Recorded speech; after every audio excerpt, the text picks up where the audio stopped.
में जान मोर पड़ल बा नजर देवरा के जब से गड़ल बा। आके बहारा से एक समझाई, आके बहारा से एक समझाई, देवरा निहारे छतिया आके आधी आधी रतिया।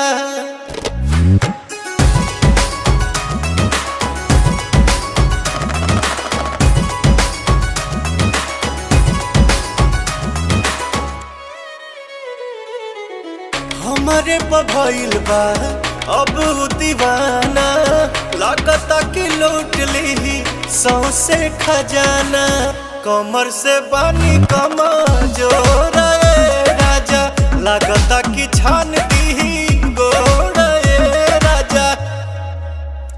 हमरा दर्द के चलता दवाई, हमरा दर्द के चलता दवाई।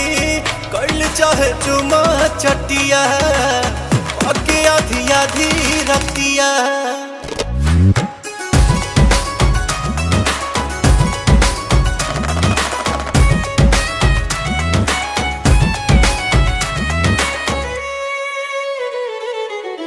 जेने तेने झुके करे अपने ही मन के, कहन की हई हम तो पियवा पवन के।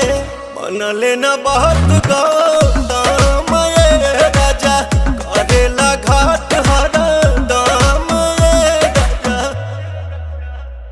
प्रियांशु करी कवन उपाय, प्रियांशु करी कवन उपाय।